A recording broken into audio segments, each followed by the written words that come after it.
Hi అండి. సాయంత్రం అయినంటేనే అందరికీ ఏదో ఒకటి తినాలనిపిస్తూ ఉంటది గదా! మేము కూడా గులాబ్ జామున్ తినక చాలా రోజులయింది కదా అని నాన్నని అడిగినాము నేను, అక్క. ఇక వెంటనే 200 ఫోన్‌పే చేసేసిండు. బయటికి వెళ్లి తీసుకునేది కూడా ఏం లేదు కాబట్టి ఇంట్లో ఉండే జెప్టోలో ఆర్డర్ పెట్టేసుకున్నాము. ఏముంది 10 మినిట్స్‌లో వచ్చేస్తది. మా అమ్మ అప్పటికే తిడుతుంది చక్కెరనే లేదు ఇంట్లో అని. ఇక ఒకేసారి గులాబ్ జామున్ ప్యాకెట్స్, చక్కెర ఆర్డర్ పెట్టేసుకున్నాము. అది వచ్చేవరకి జర 10 నిమిషాలు టైం పడతది కదా అని పిల్లలతోనే టైం పాస్ చేసుకుంటా ఉన్నాము. మేమందరం ఇట్లా కలిసి కూర్చొని ఎంజాయ్ చేయక చాలా రోజులయింది. అంటే నేను వచ్చేది ఎప్పుడో ఒకసారి కదా అట్లా అని. ఇంకా మా ఎంజాయ్మెంట్ అంటే చాలా వరకు ఇక పిల్లలే కదా, వాళ్ళ అల్లరి చూసుకుంటా ఉంటేనే టైం గడిచిపోతూ ఉంటుంది. ఇంకా అట్లా ఇట్లా టైం పాస్ చేస్తూ ఉంటే గులాబ్ జామున్ అయితే వచ్చేసింది. నేనైతే ఏం చేయను, నాకైతే గులాబ్ జామ్ చేయడానికి అస్సలుకే రాదు. అమ్మ అక్క చేస్తే నేను మాత్రం చూసుకుంటా ఉంటాను.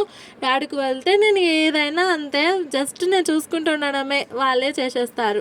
ఇంకా అమ్మ పిండి కలుపుతుంటే అక్కనేమో వేరే పని మీద ఉండినది. చాలామంది గులాబ్ జాములు చేసుకుంటే పాలు వేసుకునే చేసుకుంటారు కదా, మా పిల్లలకేమో పాలు అస్సలుకే పడవు. ఇంకా అందుకే అమ్మ వాటర్తోనే చేసేసింది.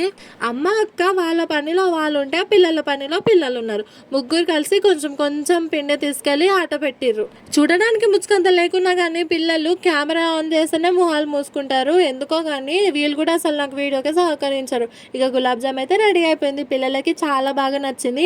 నాకు గులాబ్ జామున్ లోపల పిండి పిండిగా ఉండి మాడిపోయినట్టుగా ఉంటేనే మస్తు ఇష్టం. వీడియో నచ్చితే లైక్ చేయండి, సబ్స్క్రైబ్. Bye bye.